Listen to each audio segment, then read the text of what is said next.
Video's live.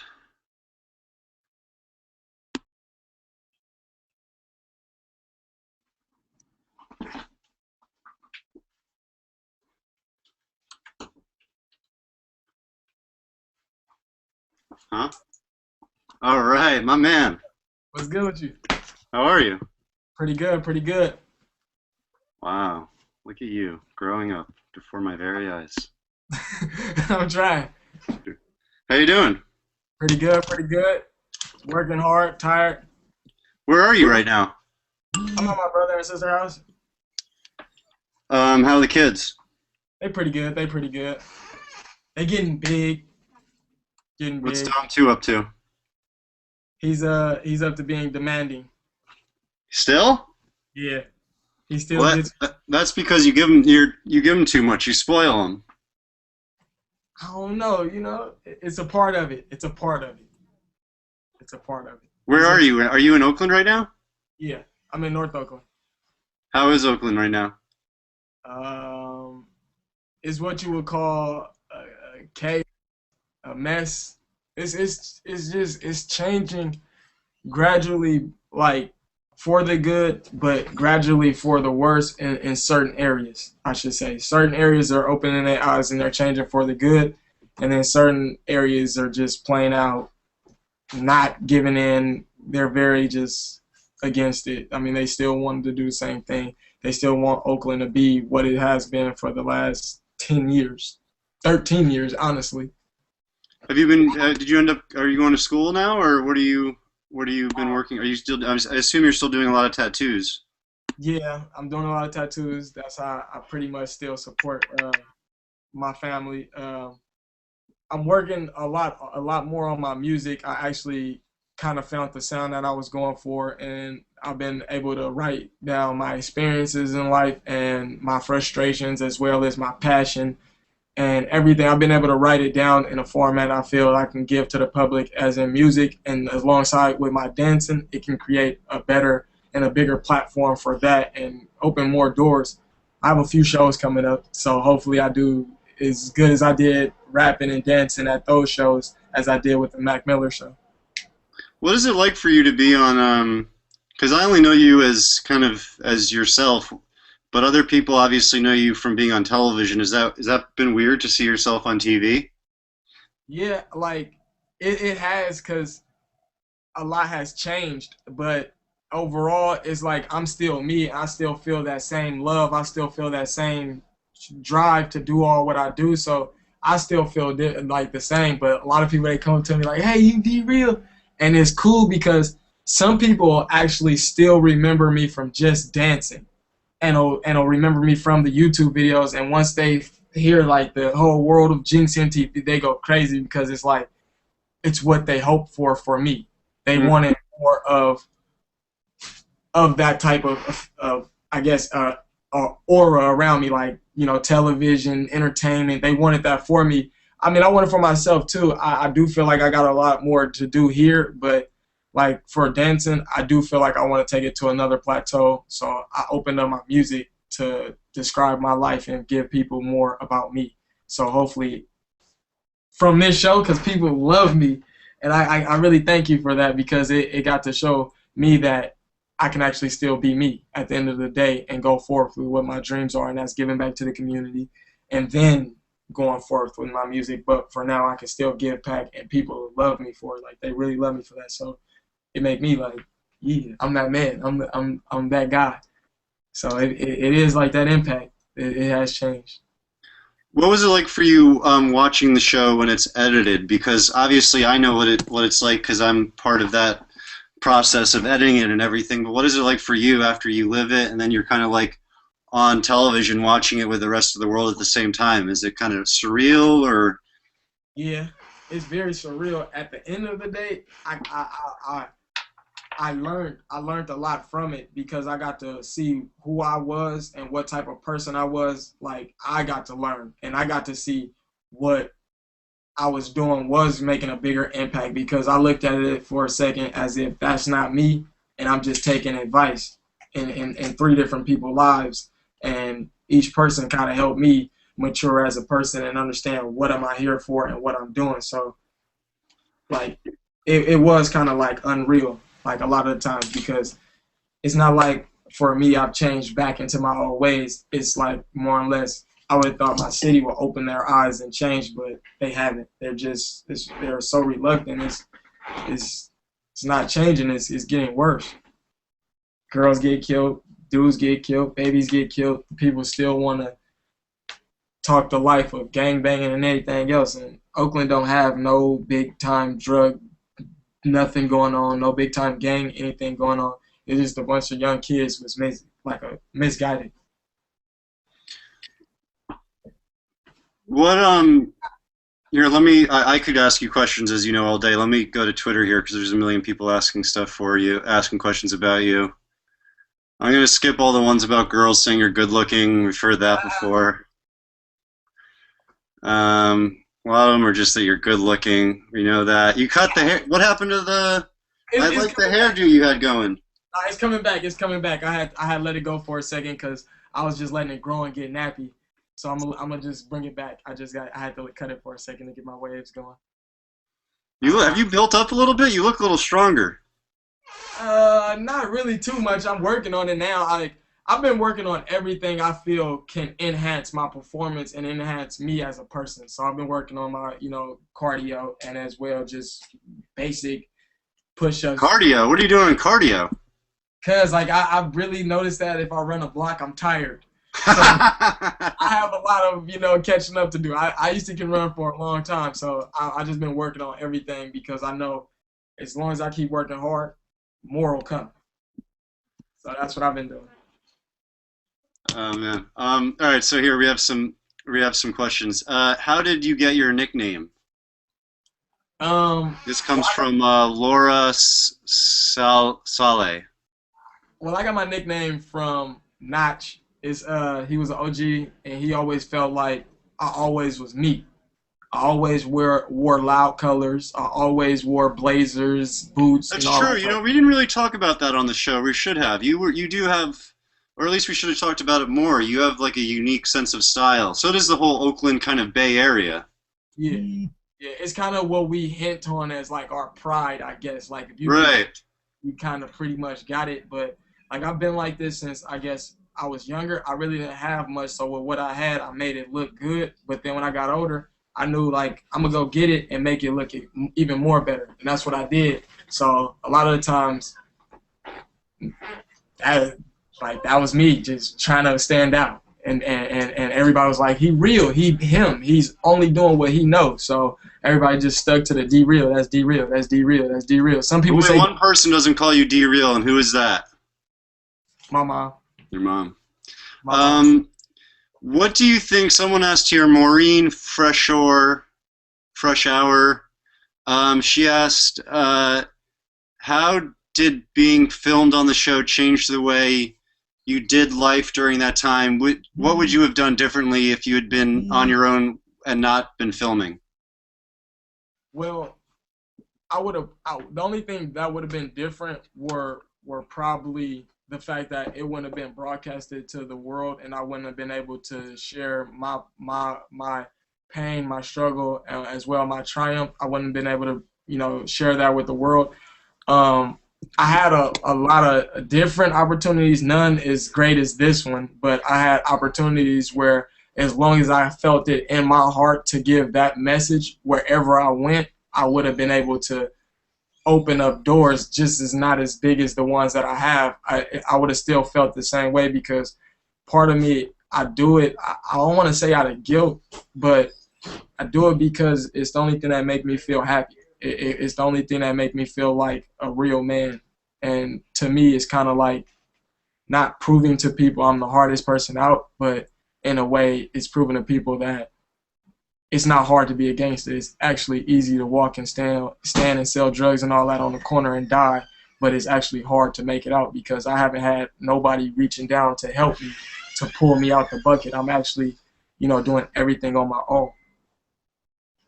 A lot of people don't realize that where you're from, what all of your friends are doing, what the popular kids are doing, is kind of going to the street, hanging out, dealing drugs, getting involved in violence and gangs. And it's kind of harder to stay in school, graduate.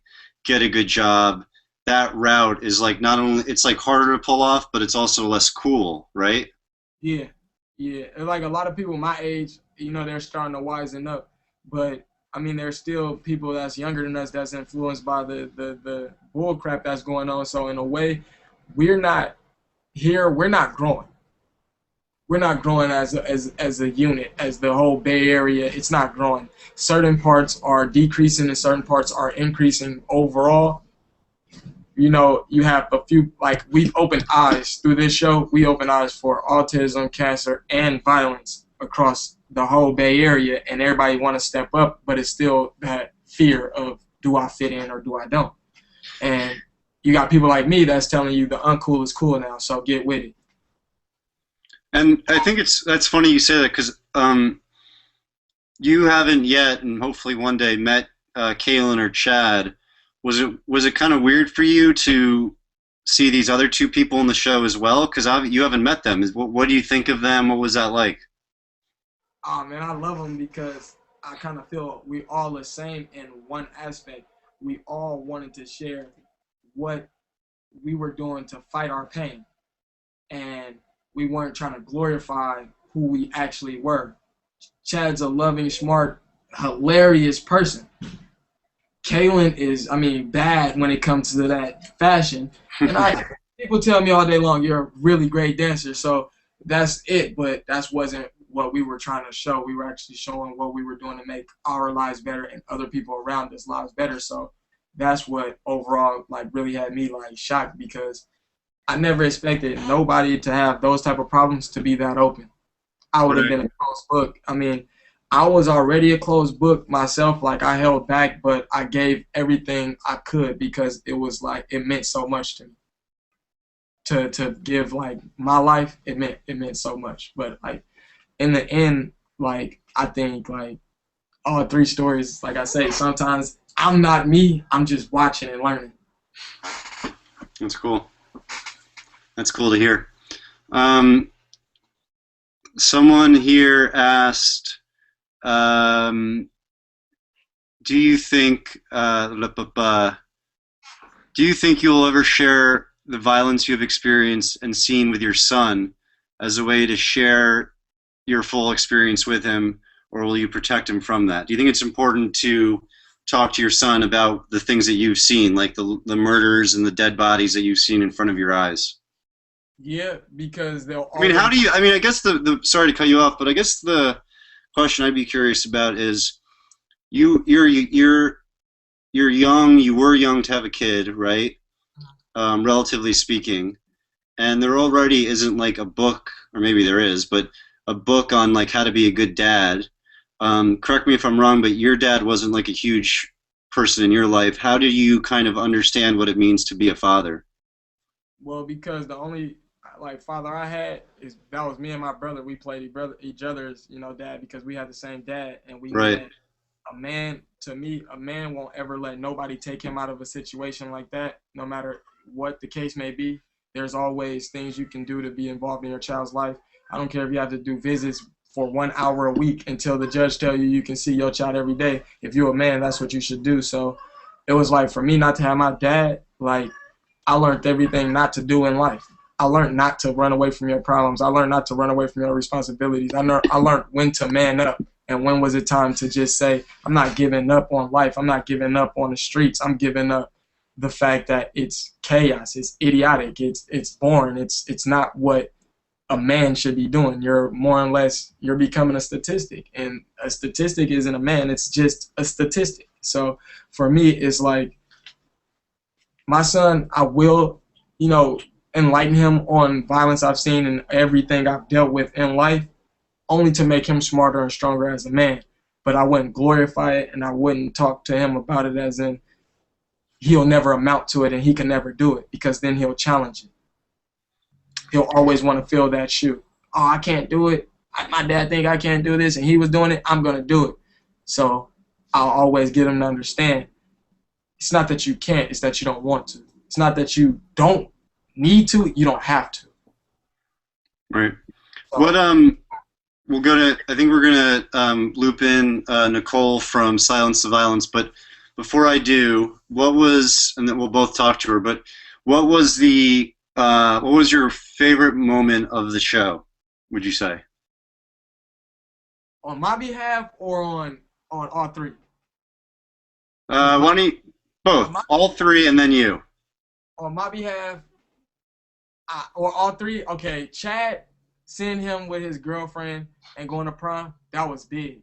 I, I'm gonna be honest, that was big for me because that really touched my heart right there. Because I will only hope that somebody in life will love them the way that they need to be loved. Yeah. Like they're human and he a good person. So that was really exciting for me. And then for Kaylin, it was to find out that she worked at Betsy Johnson. Like come on, man. I was like, that's supreme right there. She going. So she tight. Like, and then for myself, it was to see the actual growth. It was to see, the ending, that dance battle. It was everything for me because before, even though it's not really like we say goodbye because you're like one of my real, you're my brother, so we close. But it's like more or less when we say goodbye, then it was like it opened my eyes on who I am as a person. And it was like my whole mind just did a reel of the whole show and let me know like I got more to do. Nothing could slow me down. I just had a community bash like on the 25th of Memorial Day weekend. I just had one, and just because it's like it's still what I want to do. It's still what I believe in. I have one coming up for before Father's Day, a pre-Father's Day event. It's just what I want to do. And I mean, I know I'll make it big in dancing and music, but for now, while I'm still able to reach out as much as I can without somebody telling me when and where, it's what I want to do. And that show, for me, it was the biggest moment. It showed what I want to do. So it was like the big one. You're the man. All right, I'm gonna bring in Nicole. You know Nicole, right? Yeah. Yeah. All right, cool. Hold on one second. Let me see if I can do this. Like people.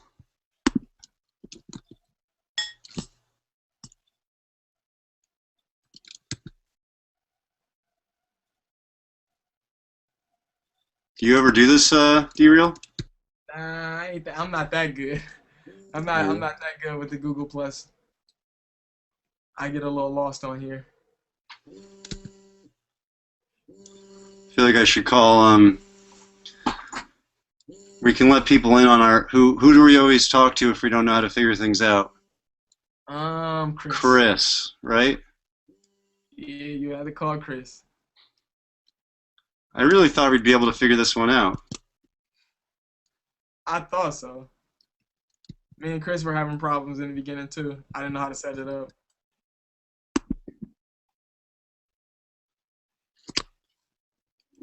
Can you hear me okay? Yeah. Yeah, I can hear you just fine.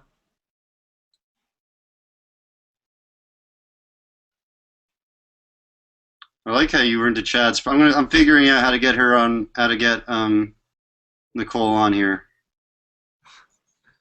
I like how you like Chad's prom though. That's hilarious. Yeah, it's big.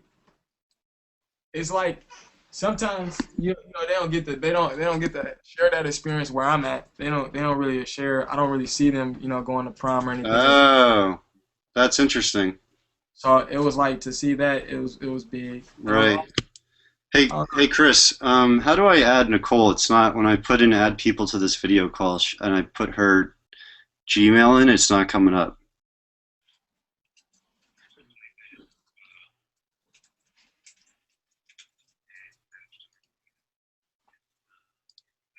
I think I am looking at it. I feel like I did it.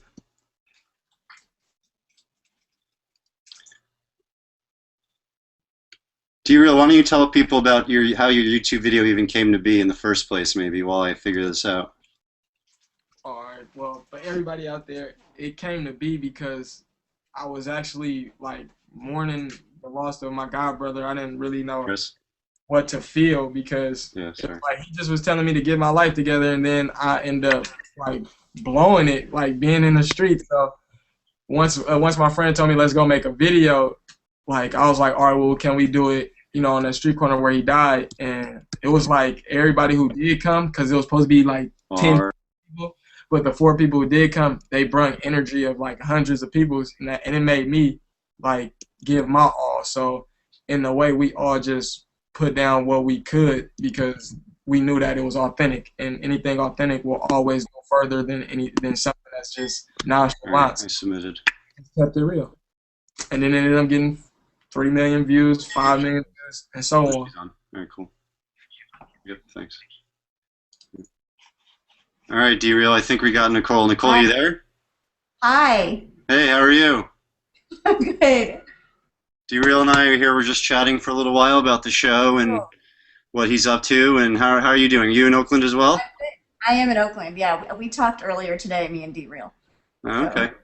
Yeah. So, Nicole, do you want to tell a little bit to people about Silence to Violence and everything that you guys work on, and then the specific day that you've been working on now for so long? Yeah, so Silence the Violence Day is an event we do every year.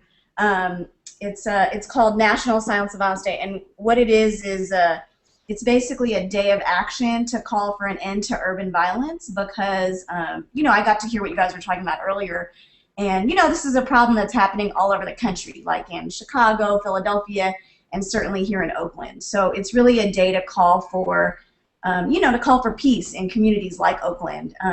So we're hosting an event in Oakland. Some of our partners will be hosting events in other cities.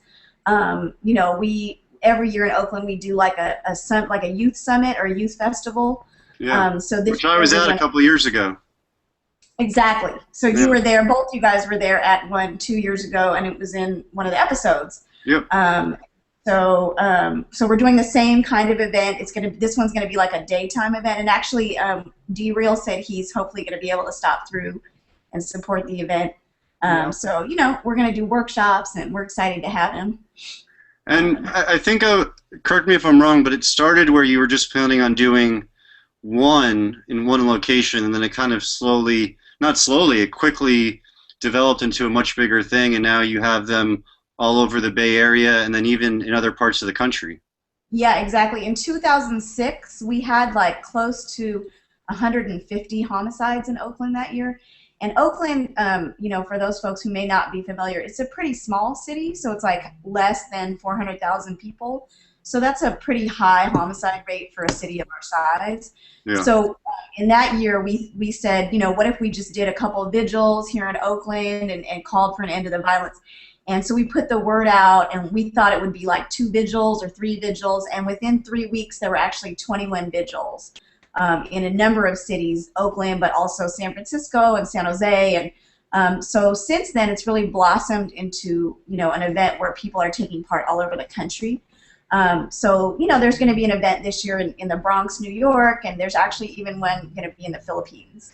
Wow. So it's exciting. And one of the cool things from what I recall is that people can go onto your site and you can actually download a kit as to how they can organize their own.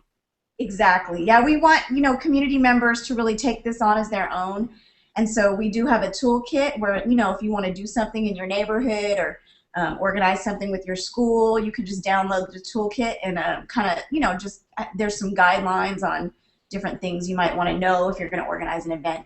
And there's also a pledge on there, so if you can't, you know, come to an event yourself, then you can just go to our website and sign the pledge, and that's another way that you can support the effort. And then how do you try and engage young people so that you're kind of showing them and not telling them? How do you like kind of reel them in when they don't want to kind of be like taught or spoken at? Yeah, well, I think D-Real should speak to that as well. But, you know, our event is real youth-friendly, so it's not going to be me up on the mic talking. It's going to be other young people, and we really use culture as a big way. I think, you know, MTV really gets that because MTV is all about culture. So we really use youth culture as a way to kind of get people interested, and, you know, I think D-Real is a perfect example. You know, young people express themselves in all kinds of ways, so you might not want to get up and give a speech, but dancing might be your way of expressing yourself. So we're doing an event this year where there's going to be, you know, youth performers from all over Oakland, and there's actually going to be a celebrity appearance from one of the Bay Area rappers that's going to come through. So it's kind of a way that we use culture to engage young people in a conversation about how to create peace in our neighborhood. And D-Real, one thing that comes to mind is when we went to that juvenile detention center and you spoke there with those young kids really who who had been incarcerated. Do you feel like it works best to kind of share your story and that resonates most, or when you have kids come up to you that maybe have seen the show, is there a message that you try and share with them about violence? Or I know, for instance, that whole peace, love, and swag thing seemed to like take a life of its on its own. Yeah, I for sure remind people of that, but overall, I just try to get it to the point where it's really clear to everybody that, as us being young and as us being who we are, we have to.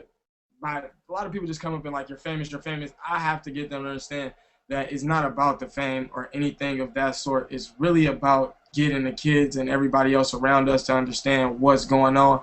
Like Nicole said, it's happening all around the world where you have violence, even from it being just how ours is random street violence, and you have some that are on larger scales where it's like kids getting slaughtered and stuff like that.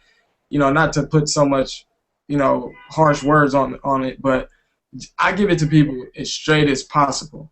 Like I don't try to overshadow anything by nonchalantness. Like if somebody asks me something about, how did the show was and this and this and that, like I give them the real, so they love me and they love everything about it and they love everything I stand for, because I will throw in the fact that we need peace, we need love, and it still needs to change. People still don't get it to this day. You can tell 50 people, put down the gun. Only one person gonna do it. So for me, I'm just getting to a point where I need to tell 1 million people so I can see 100,000 people do it, because just seeing one person stop out of everybody is not enough. So I still, every time somebody engage in that sort of any conversation of that, I have to be frank. I have to be straightforward. Like I get fumbled up by some of the lies that go on, how people nonchalant the violence that takes place here in Oakland or in Chicago or in Philadelphia. Regardless on how many people's here, regardless on how many people's in Chicago, a murder is a murder. And sometimes when it's kids and women, I just can't deal with it at all. I'd be like, yeah, I'm from Oakland, but Oakland ain't me. Just know that. Because people, they really believe like, oh, you a killer because you from Oakland. And that ain't cool. Like that kind of like, people believe my exterior is very aggressive and harsh and very hard. So some people want to wave and say hi and be afraid. So it's like that whole violent thing, I be frank about it. I be straightforward. I tell people it's not what it is. It's too much of it going on. It's too much senselessness going on. No one have their own mind or their own free will. They're killing out of fear, to get stripes, to get pride. You got kids that's rather go kill and put their team on than before they talking about I got straight A's, or I'm on the honor roll, or I just dunked and I'm in the newspaper. I'd rather be in a newspaper for some sort of sport. And that's what I tell people, because some people just glorify the fact I'm on TV and they mobbing me. I be like, I'm cool. You got to be realistic about it. I tell people one thing, my new thing is peace, love, and swag, and you ain't hard unless you're trying to make it out, because anybody can die on the street corner and anybody can get locked up and go to jail. So you ain't hard unless you're trying to fight your way up out of here. What's problems? If you're trying to make it out, you hard. And so, Nicole, obviously, D-Real is a great spokesperson, and we only, I think, have like 1 or 2 minutes, but how would you kind of suggest that people get involved or participate on Saturday, seeing as Saturday is the big day? Yeah, I mean, I think that social media and social networking is a really great way for people to participate if they can't come out to an event. So one of the things we're going to be doing is asking people to take an image, a photograph that represents how they want to silence the violence in their own community. And even if they're not from a community like Oakland where there's a lot of violence, something that symbolizes peace, and then post it to their Facebook and their Twitter and Instagram. And when they do that, we're going to use the hashtag STVDay. So that way we can see, from all over the country how people want to stand up for peace. I think that's a really cool way people can participate. People can also go to our website, which is urbanpeacemovement.org. And that's where the toolkit is. That's where they can sign the pledge. So there's lots of ways to get involved even if you can't come out to an event. If you're in Oakland or San Francisco, you should definitely check our website, because there's, or the Bronx, there's actually events going to be happening.